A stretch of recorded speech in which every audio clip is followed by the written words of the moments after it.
तो लगातार 6 दिन से जो है निफ्टी में एक अच्छी अपमूव देखने मिल रही है। कल भी हरे निशान में बंद हुआ था और आज देखें तो सस्टेन कर रहा है।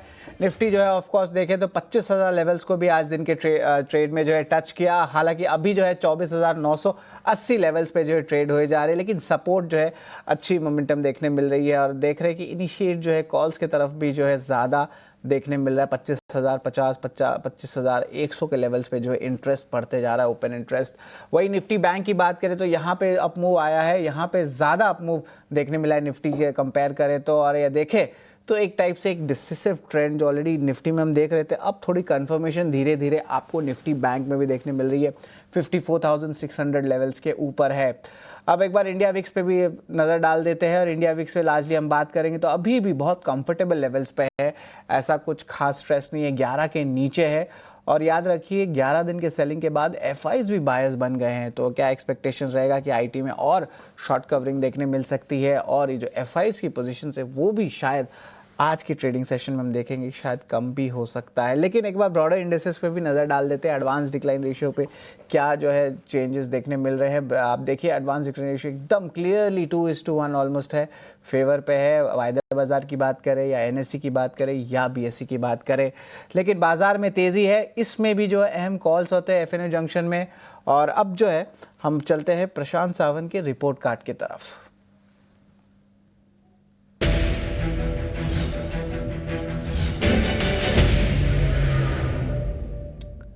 तो कल प्रशांत के जो है 6 अहम कॉल्स आए थे और देखिए क्या शानदार रिटर्न्स आपको देखने मिल रहे हैं। ये सिर्फ आपको इसी शो में दिखने मिलेगा। आप देख सकते हैं कितने अच्छे कॉल्स हमारे गेस्ट देते हैं और आपको कमाई के मौके देखने मिल रहे हैं। देखिए रिपोर्ट कार्ड हमारे सामने है, यहाँ पे 2 नाम जो है आईटी स्पेस है, विप्रो इन्फोसिस 2% से ज़्यादा का उछाल देखने मिला है।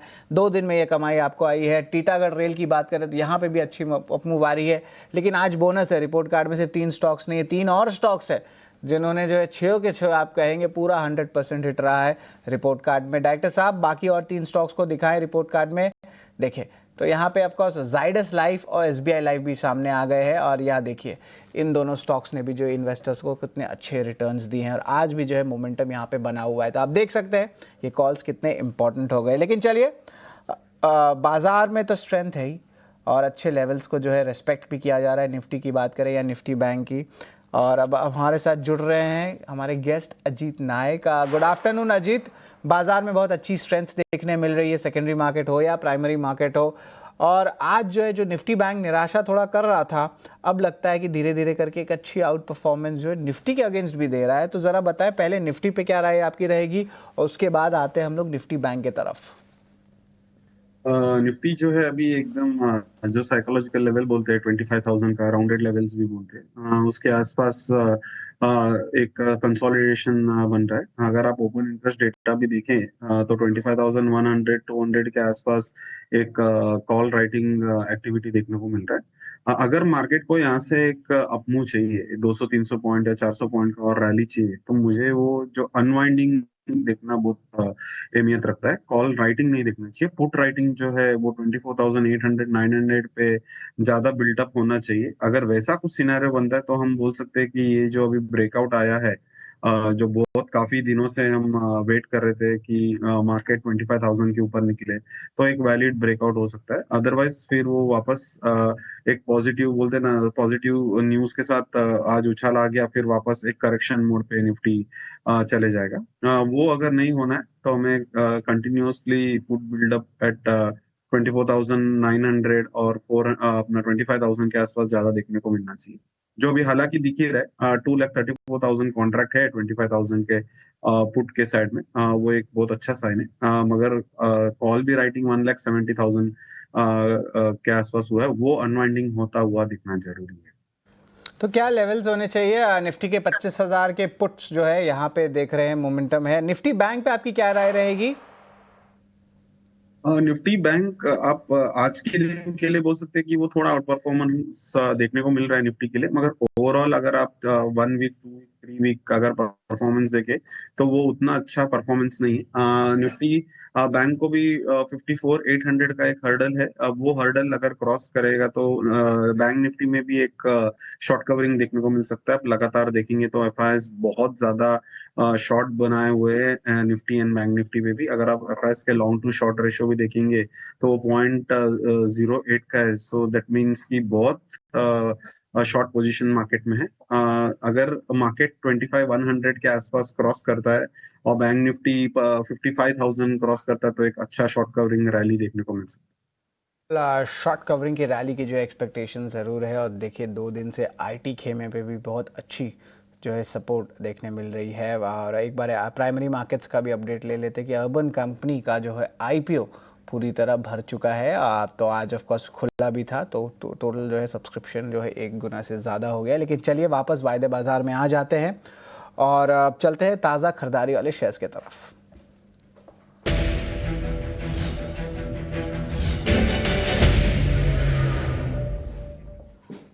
बिल्कुल, ताज़ा खरीदारी वाले शेयर्स की बात करें तो ओरेकल फाइनेंशियल सर्विसेज शानदार अप मूव आया है। इनके पेरेंट कंपनी जो है 27% ट्रेडिंग पोस्ट ट्रेडिंग आवर्स में भी उठ गया था। जिस तरह उन्होंने क्लाउड बिजनेस पे जो गाइडेंस उन्होंने दिया, साइंट पे भी ये अप मूव आई है। इंडियन बैंक हमेशा स्ट्रेंथ दिखाता है, जब भी पीएसयू बैंक्स में अप मूव आता है तो सबसे पहला गेनर इंडियन बैंक आता है। पिछले 3-4 हफ्ते से मैं ट्रेड देख रहा हूँ। सामिल पे भी अच्छी इंप्रूवमेंट आई है, 2% ऊपर है। जिस तरह डोनाल्ड ट्रंप की सॉफ्टनिंग स्टांस लिया जा रहा है, ऑटो एंसिलरी कंपनीज के लिए पॉजिटिव होता है।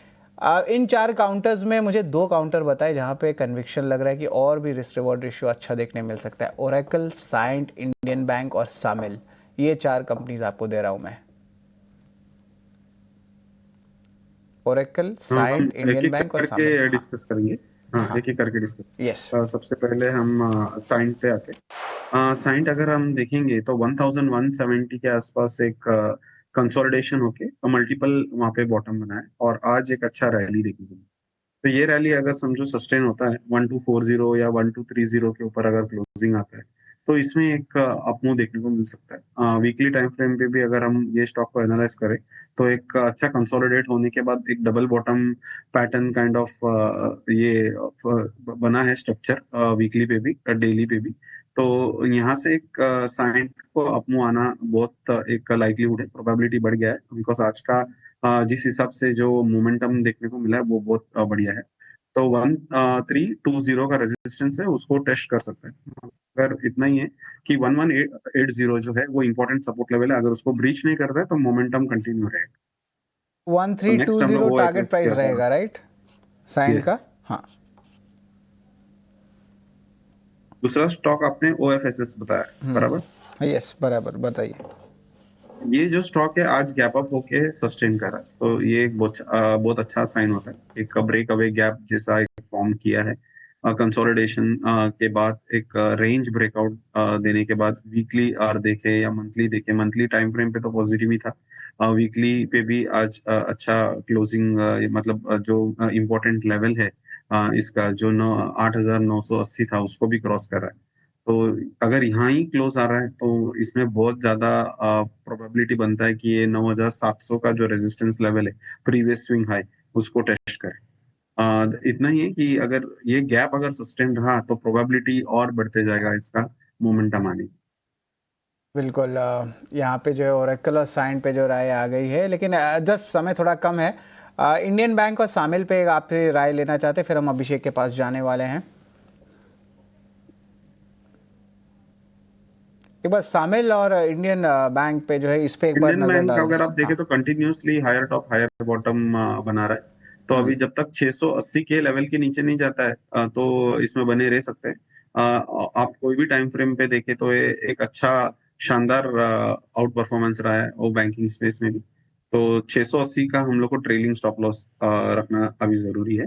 अपसाइड टारगेट जो अनचार्टेड टेरिटरी में तो उसको फाइंड आउट करना थोड़ा डिफिकल्ट है शॉर्टर टर्म पर्सपेक्टिव से, तो इसलिए ट्रेल करते जाना अपना stop loss. Billing stop loss 680 का रखे इंडियन बैंक पे। लेकिन चलिए एक बेहतरीन रिसर्च अभिषेक लाने वाले हैं।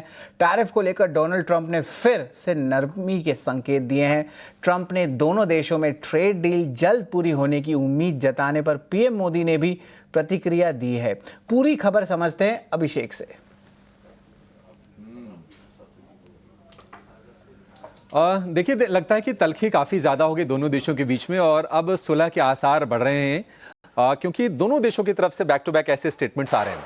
पहले डोनाल्ड ट्रंप का हमने देखा कि सोशल मीडिया पर पोस्ट आया, उन्होंने कहा कि भारत और अमेरिका के बीच में जो व्यापारिक दिक्कतें हैं उनको दूर करने के लिए बातचीत चल रही है और मैं आने वाले हफ्तों में अपने मित्र पीएम मोदी से बातचीत करने को लेकर काफ़ी ज़्यादा उत्सुक हूँ। फिर पीएम मोदी का भी बयान आया, उन्होंने कहा कि भारत और अमेरिका न केवल करीबी मित्र हैं बल्कि स्वाभाविक साझेदार भी हैं, यानी कि नेचुरल अलाइज भी हैं। ये पीएम मोदी ने कहा। उन्होंने कहा कि वो ट्रंप से बातचीत करना चाहते हैं और मोदी ने यह भी कहा कि कुल मिलाकर अपने दोनों देशों के लोगों के लिए एक उज्जवल और समृद्ध भविष्य हम सुनिश्चित करेंगे। तो पहले ट्रंप का स्टेटमेंट, उसके बाद पीएम मोदी का स्टेटमेंट, उसके चलते ऑप्टिमिज्म बढ़ी है बाजार में और आज हम तेजी देख रहे हैं। लेकिन देखिए ऐसा क्या हो गया कि ट्रंप के रुख में लगातार नरमी आ रही है, क्योंकि पिछले 3-4 जो उनके बयान आए हैं वो भारत के पक्ष में आए हैं, भारत से वो करीबी जताते हुए दिखे हैं। पहले उन्होंने पीएम मोदी को अपना अच्छा दोस्त बताया, फिर उन्होंने ये कहा कि ऐसा उन्हें लग रहा है कि रूस और भारत चाइना के पक्ष में जाते हुए दिख रहे हैं। ये उन्होंने थोड़ा डर अपना जाहिर किया। तो इसके पीछे की देखिए वजह यह है कि ट्रंप को दरअसल एहसास हो गया है कि भारत हमारे सामने झुकने वाला नहीं है, भारत अपने शर्तों पर अड़ा रहेगा। और ट्रंप की ये टैक्टिक भी रहती है कि पहले काफी ज्यादा वो हार्ड होते हैं, उसके बाद वो नेगोशिएट करते हैं, तो ये माना जा रहा है। दूसरी चीज ये है कि एससीओ समिट में भारत, रूस और चीन के जो टॉप लीडर्स हैं, यानी कि मोदी, जिनपिंग और पुतिन, उनके बीच में केमिस्ट्री काफी अच्छी दिखी। और वो जो पिक्चर आई थी एससीओ समिट से, उसको ट्रंप ने भी सोशल मीडिया पर पोस्ट करते हुए अपना दुख जाहिर किया था। तो एक ये भी चीज है। ट्रंप ने यह भी कहा था कि भारत और रूस को उन्होंने लगता है कि चीन के हाथों खो दिया है। तो ये ब्रिक्स को लेकर तो पहले से परेशान थे, अब एससीओ में तमाम देश एकजुट हो रहे हैं और ट्रंप को इस बात का डर है कि कहीं मल्टीलैटरल वर्ल्ड ना हो जाए और अमेरिका का प्रभुत्व कम ना हो जाए, तो ये उसके चलते भी कोशिश हो सकती है। तीसरी चीज ये है कि अमेरिकी इकोनॉमी में क्या सुस्ती आ रही है, क्या अमेरिकी इकोनॉमी मंदी की गिरफ्त में जाएगी, इसको लेकर अलग अलग एक्सपर्ट्स के बयान आ रहे हैं। जेपी मॉर्गन चेस के सीईओ जेमी डिमॉन का भी स्टेटमेंट आया है कि अमेरिका में स्लो डाउन दिख रहा है, क्या ये रिसेशन की तरफ बढ़ेगा, इसको कहना थोड़ा सा जल्दबाजी होगा, लेकिन ऐसे सुर आ रहे हैं। और ये भी चीज है कि ट्रंप ने पहले एक बार दावा किया था कि भारत ने जीरो टैरिफ का ऑफर किया था। अब उसमें कितनी सच्चाई है हमें नहीं पता, लेकिन कुछ न कुछ सुलह के समझौते के आसार बन तो रहे हैं। सूत्रों के हवाले से यह भी खबर आ रही है कि अक्टूबर से पहले भारत अमेरिका के ट्रेड ऑफिशियल्स की बैठक संभव है। एक खबर यह भी आई है कि एग्री के मुद्दे पर, किसानों के मुद्दे पर भारत झुकेगा नहीं। अमेरिका से भारत देखिए चाहता क्या है, 3-4 मोटा मोटी चीजें मैं सामने रख देता हूं। एक तो यह कि ट्रंप हमेशा चाहते हैं कि जो ट्रेड में इंबैलेंस है, यानी कि भारत ज्यादा एक्सपोर्ट कर रहा है, इंपोर्ट कम कर रहा है, ये गैप कम हो। दूसरी चीज ये है कि एग्री में भारत अपने बाजार खोले, हालांकि भारत उसके लिए राजी कतई नहीं है, भारत अपना पक्ष साफ कर चुका है। तीसरी डिमांड ये है, या फिर ऐसा वो जता चुके हैं कि अभी जो भारत के हथियारों की खरीद हो रही है, हमारी डिपेंडेंस फ्रांस पे या रूस पे ज्यादा है, वो चाहते हैं कि अमेरिका से हथियारों की खरीद की जाए। और चौथी जो डिमांड है वो थोड़ी सी अनएथिकल भी लग रही है। उन्होंने ये कहा था कि रूस से भारत तेल ना खरीदें, अपने व्यापारिक रिश्ते कम करें। तो मोटा मोटी ये चाहते हैं कि रूस से भारत दूरी बनाए। अब ये ट्रंप की डिमांड से देखते हैं कि आगे बातचीत होती है, जब नेगोशिएट होती है तो किन मुद्दों पर सहमति बनती है। लेकिन ये जरूर है कि जो तल्खी हमने देखी है 1.5-2 महीने तक काफी ज्यादा, और ऐसा लगा कि रिश्ते खटाई में पड़ रहे हैं, तो ये ट्रंप की तरफ से भी और मोदी की तरफ से भी बहुत ही सकारात्मक बयान आ रहे हैं और बाजार उसको आज हम देख रहे हैं कि चीयर कर रहा है।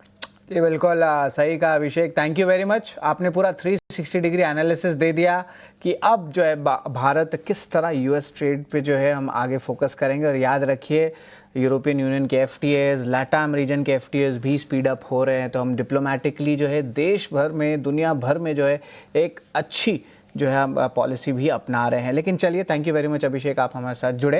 अब जो है ऑफ कोर्स चलते हैं, आप कह सकते हैं शॉर्ट कवरिंग वाले शेयर्स की तरफ। यहाँ पे भी जो है कोई ज़्यादा सवाल बड़ा है नहीं, वही पीएसयू बैंक्स ही हैं और आईटी हैं जो इस लिस्ट में शामिल है। डायरेक्टर साहब एक बार लेके आए इन स्टॉक्स को, इस पर एक बार नज़र डालते हैं। तो Tata Elxsi, Persistent Systems, Union Bank, KPI Tech. Tata Elxsi में भारी गिरावट भी देखने मिली तो आज एक अच्छी अपमूव आई है। वही केपीआई टेक, परसिस्टेंट सिस्टम में भी यही अपमूव आ रहा है। सवाल यही रहने वाला है आपसे अजीत, कुछ चेंज नहीं होगा, लेकिन अभी समय थोड़ा कम है।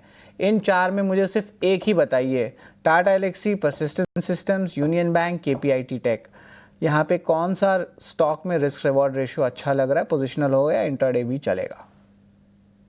अ, अगर आप ऐसा मतलब इन सब में से अगर मेरे को अगर कुछ एक चूज करना है तो मैं परसिस्टेंट सिस्टम को बताऊंगा टेक्निकली, क्योंकि लिए टाटा एलेक्सी वाकई अच्छा है स्टॉक। अगर फिर भी जो हम आरएस स्ट्रेंथ के हिसाब से देखेंगे तो स्ट्रेंथ जो कंपैरिजन अगर करेंगे टाटा एलेक्सी और परसिस्टेंस के बीच में, तो परसिस्टेंस में थोड़ा ज्यादा है, तो मूवमेंट ज्यादा आगे चल के परसिस्टेंट में ज्यादा आने की संभावना ज्यादा है। परसिस्टेंस एक बेटर स्टॉक अपॉर्चुनिटी देगा आईटी में। और आईटी सेक्टर को अगर आप ओवरऑल एनालिसिस करेंगे लास्ट का 2-4 सेशन में बहुत बड़ा उसमें एक उछाल देखने को मिला है। इन्फोसिस में भी काफी अच्छा देखने को मिला है उछाल, और पर्टिकुलरली आईटी सेक्टर भी चार्ट्स पे एक अच्छा पॉजिटिव पैटर्न बना है। तो आईटी स्टॉक पे ध्यान रख सकते हैं नेक्स्ट 15 to 30 डेज के लिए। इसमें एक अच्छा प्रॉफिटेबल ट्रेडिंग अपॉर्चुनिटी मिल सकता है। बिल्कुल अच्छी अपॉर्चुनिटी मिल सकती है। और इनके जो one of the largest clients हैं यूनाइटेड हेल्थ, इनके स्टॉक्स भी जो ओवरनाइट यूएस में 8% भाग गए थे, तो एक पॉजिटिव जो है रिएक्शन आपको परसिस्टेंट सिस्टम्स में भी देखने मिल रहा है। और याद रखिए मिड कैप आईटी कंपनीज में एजिलिटी रहती है, एआई क्लाउड का भी एंगल यहाँ पे रहता है, और इनकी हायरिंग उतनी भी ख़राब नहीं है अगर आप लार्ज कैप आईटी कंपनीज के जो है तुलना पे करें। और इसके लिए बाजार इनको वैल्यूएशंस भी महंगे साइड देते हैं, towards the upward side of the 30s अगर पी की बात करें तो। लेकिन चलिए एक छोटा सा ब्रेक लेते हैं, और ब्रेक के उस पार जो है ताज़ा बिकवाली वाले शेयर्स और अजीत के अहम टेक्निकल पिक्स, ये सब हम लेके आएंगे।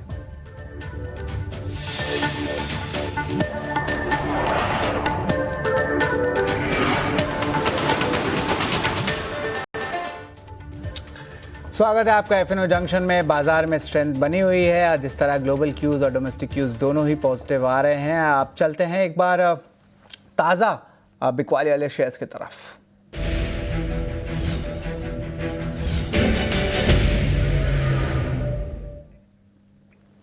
कुछ चुनिंदा एफएमसीजी ऑटो स्पेस पे जो है आप कह सकते हैं थोड़ी सी प्रॉफिट बुकिंग आ रही है, बट नेवरदलेस ट्रेंड तो पॉजिटिव ही लग रहा है। कुछ खास कन्विक्शन मेरे पास तो आ नहीं रहा है, इसलिए मैं कुछ ऑप्शन भी नहीं दूंगा। डायरेक्टली आपसे मैं पूछने वाला हूं अजीत, कोई शॉर्ट कॉल है इस बाज़ार में कि अवॉइड करें और डायरेक्टली आपके टेक्निकल पिक्स की तरफ चलें? सर मुझे लगता है कि इस बाजार में शॉर्ट कॉल अवॉइड करना चाहिए। मेनली दो रीजन। काफी देर जो मार्केट में शॉर्ट बहुत बिल्डअप हुआ है एफआईएस की तरफ से, और वो शॉर्ट स्क्वीज होने का वक्त बहुत नजदीक आ चुका है। और जो शॉर्ट हमें बिल्डअप दिख रहा है ऑटो सेक्टर, वो जो हायर टाइम फ्रेम में बहुत पॉजिटिव है। लास्ट 2-3 महीने से वो जो स्टॉक है पॉजिटिव है, तो कभी भी उसमें एक रिवर्सल शॉर्टर टाइम फ्रेम में जल्दी आ सकता है। तो वीक स्टॉक पे कोई हमें शॉर्ट बिल्डअप नहीं दिखा दे रहा है, इसके लिए अवॉइड करना बहुत जरूरी बिल्कुल। और आपके टेक्निकल पिक्स क्या रहेंगे अजीत? है। एम्फोसिस मैंने चुना है। जैसे मैं बता रहा था कि अभी हम जैसे लास्ट टाइम हम ऑटो सेक्टर पे बुलिश थे, अभी हमें लग रहा है कि आईटी सेक्टर पे बुलिश होना चाहिए। तो एम्फोसिस जो है वो एक अच्छा बेट यहाँ पे दिखाई दे रहा है। जितने भी बाकी आईटी स्टॉक है उसमें से मुझे एम्फोसिस थोड़ा अच्छा दिखाई दे रहा है। तो सीएमपी पे बाय करेंगे। स्टॉप लॉस इसका हम लोग जो रखेंगे 2876 का स्टॉप लॉस रखेंगे, और 3130 का हम टारगेट रखेंगे। तो रिस्क रिवॉर्ड भी फेवरेबल है, सेक्टर भी फेवरेबल है। अभी ये सेक्टर चलने को जस्ट चालू किया है। मुझे लगता है कि नेक्स्ट 15 days to 1 month तक ये सेक्टर में पॉजिटिव मोमेंटम बना रह सकता है, क्योंकि इसमें काफी ज्यादा शॉर्ट हुआ था। अभी वो वहां से शॉर्ट निकलना चालू हो।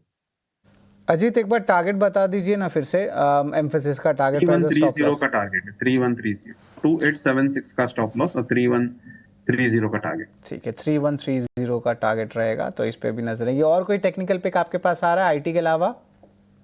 नहीं, फिलहाल मैं बहुत कम स्टॉक को रेकमेंड करना चाहूंगा। बिल्कुल। ताकि मुझे देखना है कि मार्केट सस्टेन होता है कि नहीं। अगर एक बार होने लगा तो काफी सारे स्टॉक निकल के आ सकते ये बिल्कुल यहाँ पे जो है अहम कॉल्स है जिस पे नज़र रखेंगे। और अजीत सेलेक्टिव होते हैं और बहुत मेजर्ड वे पे जो है कॉल्स देते हैं, ये भी बहुत एक अच्छी टेक्निक होती है एक ट्रेडर की, जिस तरह पूरे बाजार को समझते हैं। एम्फेसिस पे इनकी कॉल आई है, स्टॉप लॉस 2876 का है, खरीदारी की राय है। आईटी स्पेस में अच्छी मोमेंटम है। आईटी स्पेस और आईटी रिलेटेड स्पेस में ओएफएसएस और साइंट, इसमें भी जो है खरीदारी की राय है। ट्रेंड के साथ रहिए, trend should always be your friend. आप देखिए साइंट जो है 1320 टारगेट प्राइस, स्टॉप लॉस 1180 का है। और OFSS Oracle financial services gap up opening था लेकिन अभी भी सस्टेन किया, यानी कि इसको स्ट्रेंथ दिखने मिल रहा है। तो ये कुछ स्टॉक्स है जिस पे जो है हमारी नज़र रहने वाली है और लार्जली जो है आईटी और आईटी रिलेटेड कंपनीज पे जो है फोकस रहेगा। Thank you very much Ajit, आप हमारे साथ जुड़े और अहम कॉल्स और इंडेक्स स्ट्रैटेजीज बताया, थैंक यू वेरी मच। लेकिन एफएनओ जंक्शन में आज जो है बस इतना ही रहने वाला है, लेकिन मिड कैप स्पेस में एक्शन जो है भरपूर है और उसकी जो पूरी शो है वो अभिषेक लेके आने वाले थोड़ी देर में।